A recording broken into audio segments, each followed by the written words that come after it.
Hi, Rachel. Hi, Marcela. I am so excited to talk about this month's topics because we're going to be handling objections that gentle parents often get.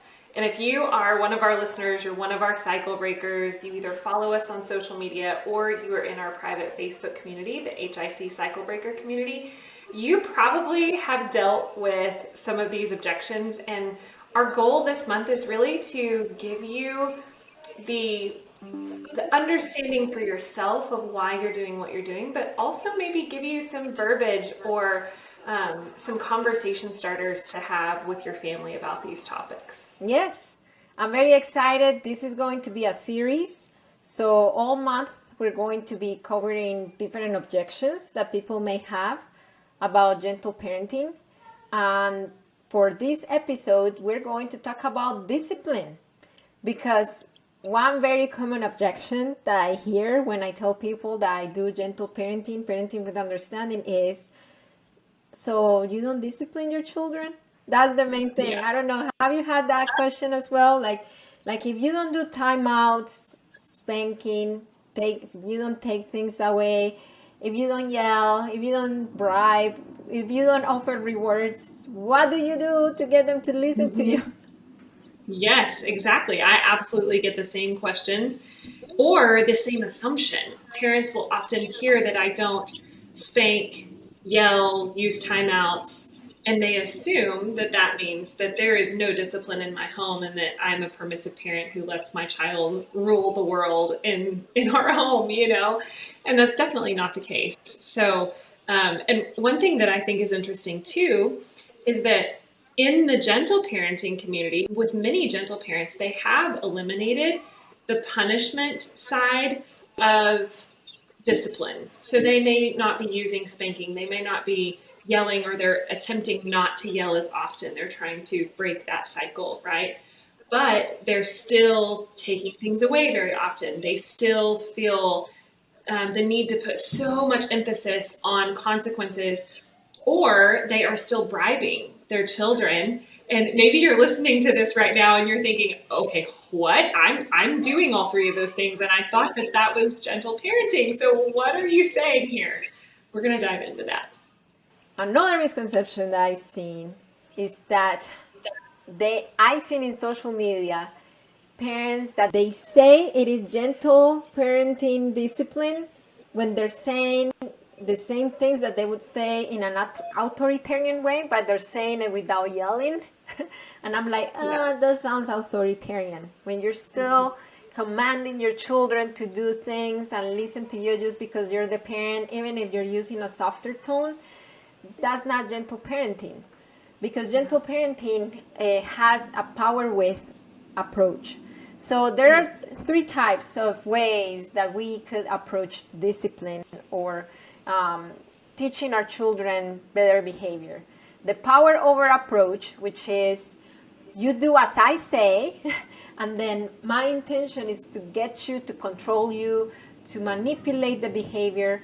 The power under is more about I'm not putting limits, I'm scared of the limits, or my kids are the ones who tell me what to do or what's happening. And I see it a lot in the parenting community as well, when parents say, like, it takes me 2 hours to transition my children to bedtime. And then that's when I think, I wonder if that's more like on the permissive side of things. Mm-hmm. And the power with approach is when we have the mentality of, okay, our children are struggling, they are fighting right now, and both need different things. Let me come and help them figure this thing out. So it's not about my agenda and what I need from them, but basically helping them with what they need to be able to succeed in the present moment. So it's not just about speaking gently, right? Another thing that I've seen is they put a lot of emphasis, even gentle parents, on the consequences. Like, what is the consequence for hitting? What is the consequence for throwing? What is the consequence for back talk? As if a consequence alone would correct the behavior. And it doesn't. It doesn't. It isn't that I'm not against consequences. There is a time and a place for that, but a consequence alone would not correct a behavior. Yeah. The example is that you gave the example the other day. You can get a speeding ticket and you will be really careful the first month or so, but after 6 months you will be speeding up again and looking for where the cops are so you can slow down. That's that's the example that consequences alone are not the only thing that you do in order to discipline your children so they learn good behavior. Yes. I'm a certified positive discipline coach, and I created the Child Discipline Guide with the roadmap of effective positive discipline. Discipline is not just about the things that you do to after the behavior, because that's a very reactionary approach. Your child screams and you do. Your child tantrums and you do, and then you're always reacting to the tantrum, to the screaming. Discipline has a comprehensive approach. It's not just what you do after the behavior, but the things that you do before the behavior and during the behavior. Before the behavior, so you prevent most tantrums. During the behavior, so you help your children during that time so they can get back to themselves and listen to you, peacefully. And after the behavior, so they learn for the future. Mm-hmm. It is a comprehensive approach, and in the Child Discipline Guide, I lay out what to do before, during, and after. And yes, I talk about consequences, and I help you apply consequences the right way so they are an aid to everything else that you're doing in terms of discipline, and not just the only thing that you're doing expecting for the consequence alone to work. Yeah. So if you are interested about disciplining your children using positive discipline, all you have to do is open the description of this podcast episode, and then we're going to have a link there to the Child Discipline Guide. So, Rachel, have you heard other things, other misconceptions and objections related to child discipline? I have. I was going to share a story that related with what you just talked about. Can I do that quickly? Yes. To share, because I've learned so much from you, first of all, and we went through a move, and we've moved, I think, 3 times since Peyton has been born, and she's only going to be 4 this October. So I realized that the 2 previous moves with her were very different because she was younger. And this move was wildly different in the way that it came out in her behavior. And we started to see her, just being so defiant, like, no, I am not going to put on my diaper. No, I'm not going to go to sleep. I'm not going to put on undies today. I'm not going to go for a walk. I'm not, it's just like everything was no, no, no. And then we would get in the car and she would just kick the back of the seat, which is something that she knows we've talked a lot about. And typically we can get around it. And I tried all of my tools, like all of my typical parenting with understanding and gentle parenting tools. And it just wasn't changing the scenario. And I say that because I think it's important for our listeners to hear that even when you have all of the tools, sometimes it's still a struggle. Sometimes it's still, you're trying to figure out, okay, I used this tool, that didn't work. I tried this tool, that didn't work. My patience is wearing thin. We're in the middle of a move. All of this stuff is going on. And finally, I started talking to my husband about it, and I can't remember what she did in the car, but it was something that both of us were like, oh, girl, we want to very much move into this power over position where it's like, you are not going to act that way. And my husband said something like, my dad would have busted my butt if I acted that way. Like, I never acted that way in front of my dad. And we kind of had this really interesting conversation where he essentially said, I kind of this fear of my dad, though, that doesn't feel good to have. Like whenever I have those memories of feeling fearful of my dad, part of it was an unhealthy fear. And he said, I don't ever want her to feel that way. And I said, okay, I'm going to have to like put on my coach hat for a second and coach myself through this. We are going through a major life transition. She has not seen us very much. When she has seen us in the evening, so her typical time where she gets a lot of connection with us, we have been, sorry, mommy and daddy are working, baby. Mommy and daddy are packing. We've got to get stuff packed. We've got to get stuff moved. You get to come with us. But it's been very distracted time together. And I just realized like she hasn't had hardly any time where we are devoted to her like that. The need for connection, her little connection bucket was like running on fumes, you know? So I sat down with her, put my phone away, played with her for a little bit, and then I just started talking to her and I said, are you feeling really nervous about moving? You know, are you feeling anxious about that? We're moving to a new house. We're saying bye-bye to our old house. She had to leave behind a play set. There were a lot of changes for her. And she said, yeah, I feel nervous. And I was like, okay. And I said, we just kind of talked through it. And then I just comforted her and let her know that she was still safe with us. And I said, you really haven't had a lot of time to connect with mommy or daddy either, right? And I gave her the positive language. I used that positive discipline tool. I did not enforce a consequence for her screaming and being sassy and doing all of that stuff. I very much set a limit and said, it's not okay to talk to each other that way. And when I snapped at her and was like, baby, go sit down. Like, you need to get out of our way. We're moving. There were multiple times where it was just like me snapping a little bit. I was able to tell her, I'm really sorry. You didn't deserve to be spoken to that way.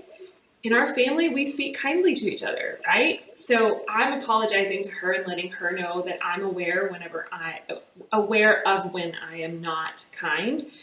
But then also letting her know, like, it's okay to feel nervous. It's okay to feel frustrated. It's okay to need connection. But when you need that, here's what you do. And I would use those positive discipline tools. And the other night, we had, like, it was like a night and day difference. And we're talking about just over a time span of a week. So when people are talking about, like, gentle parenting takes longer, gentle parenting doesn't, what we did is actually corrected the problem. And it took us maybe a week. It took me, several days to even realize what was going on because I was just so in the zone with moving. But I was able to use positive discipline. And I got up, I've been holding her, and I got up to go to the bathroom. And she said, please, when you get back, will you hold me again? And she was naming in her sweet little 3.5-year-old way, hey, I'm really loving this connection time I'm getting with you, and I want more of it. It's really like filling my bucket, And it was just, we've had wonderful days. Like, she hasn't been being as sassy and defiant and all of that kind of stuff. And it was because I didn't meet her with a consequence. I met her with understanding. And she naturally wanted to shift her behavior on her own because she felt seen, valued, and understood.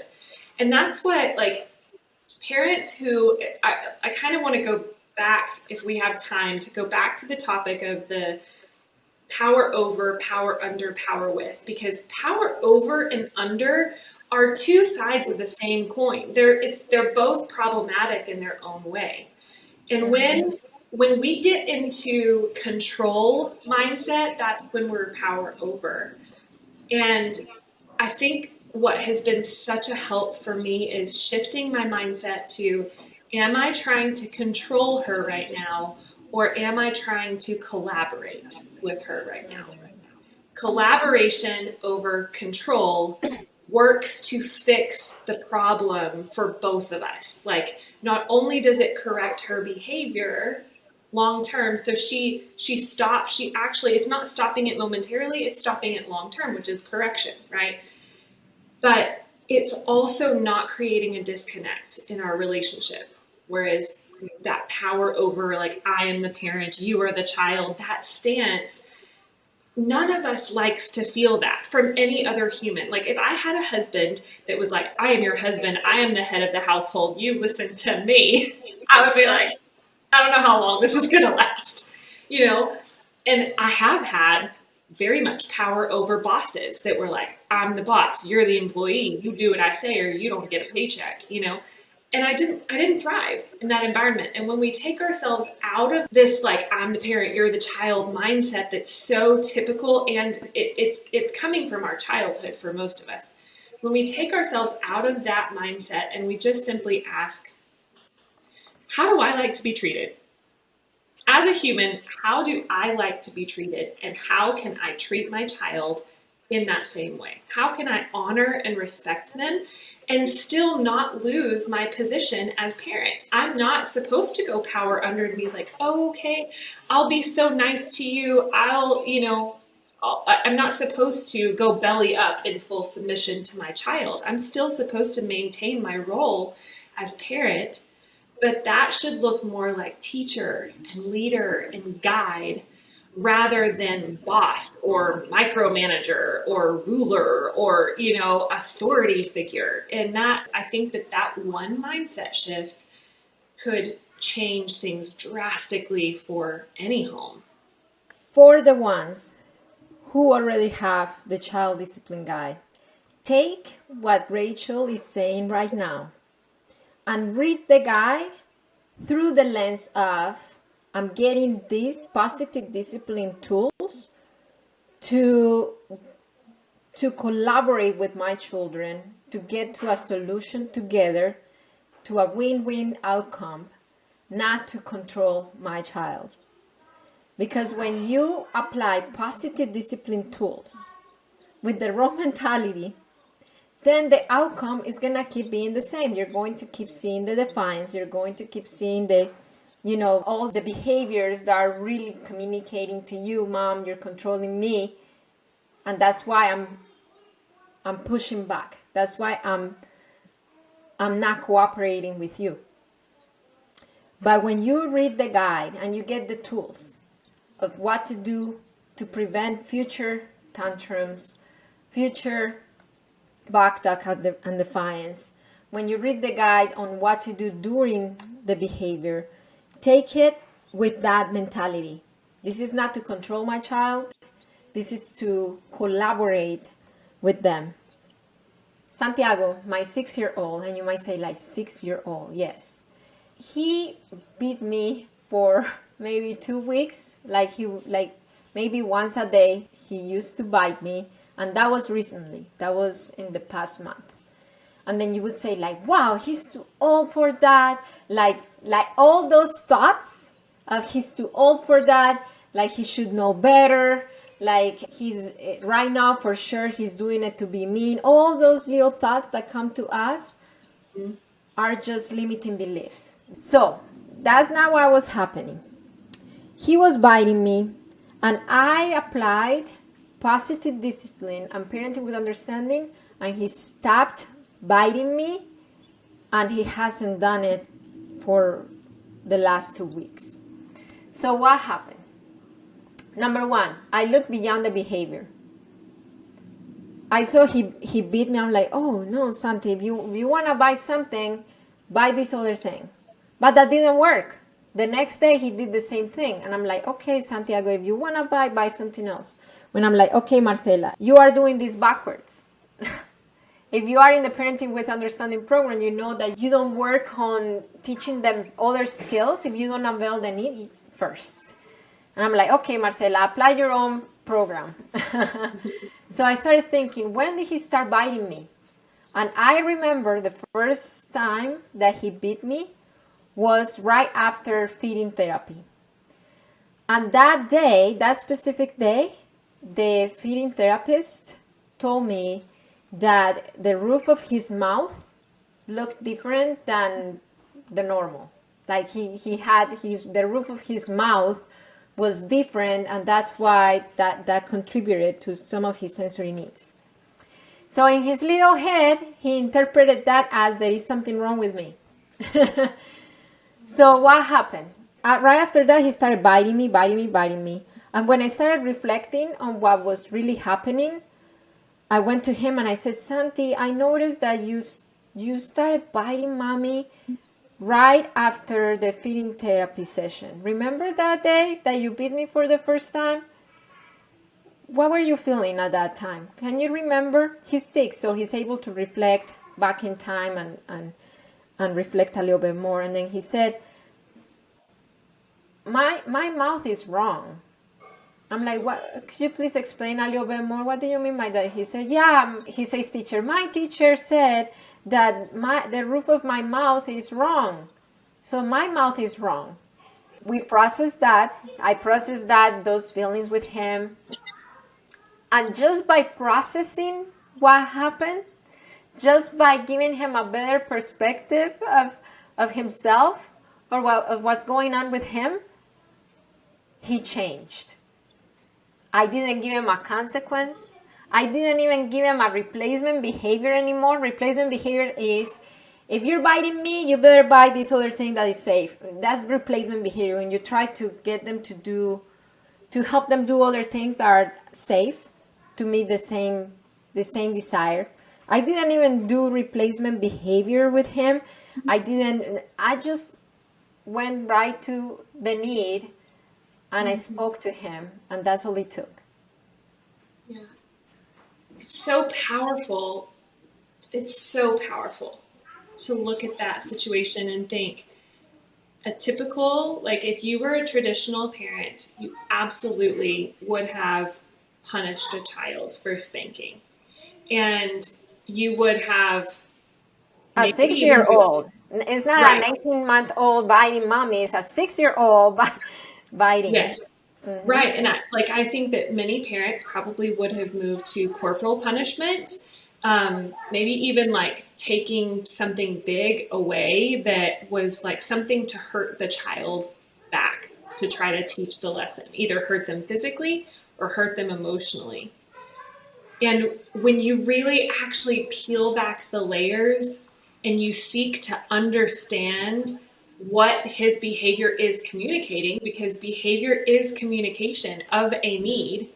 And when you take the time to, again, put yourself in the child's shoes and see it from their perspective, all of a sudden everything shifts. And not only like, because the goal of corporal punishment or of like taking things away, the goal of hurting the child emotionally or physically would be to fix the behavior. That's what parents think they're doing. But all that actually does is silence communication. It teaches a child, you are not a safe person for me to communicate everything with, and for sure not my needs. So I'm going to throw up some walls, and that wall is built brick by brick by brick, and it happens every single time we punish a child versus collaborating with positive discipline. And I hope that this encourages not just our listeners, but maybe they'll even send it to some of their skeptical family members that are like, no, like punishment is the way, you know. I want to encourage those people to listen with an open heart and just ask yourself, in those moments where you have felt misunderstood or you have felt unseen or unheard, did you need someone to come in and apply a consequence and hurt you physically or emotionally, or did you need understanding? That's a story that I haven't told in social media, because if I told that story, I just imagine the amount of hate I would get on the comments, and it kind of like pulls me back from saying it. But here we are all cycle breakers. And I want to share that story to encourage you, for you to see that if your child right now is biting, hitting you, doing all those things, it's not that you're doing something wrong. There is a need behind that. There is a need. Okay, we just want to remind you that the Child Discipline Guide is available at a link in the description of this podcast, or you can go to Marcela's profile on Instagram at High Impact Club, or TikTok, the same, at High Impact Club, and there is a link to the Child Discipline Guide on her link tree. Be sure to follow us on social media at High Impact Club and at The Considerate Mama on both TikTok and Instagram. If you're an HIC cycle breaker, meaning if you have any of HIC's products or programs, I encourage you to join our private Facebook group. You can find us HIC Cycle Breakers on Facebook and request to join every day. We're there encouraging you. Our community manager is really active there. And yeah, we do special things for our community there as well that we don't do for our followers in social media. So don't forget that, and remember that it only takes understanding to break your cycle. We'll see you next week. Bye.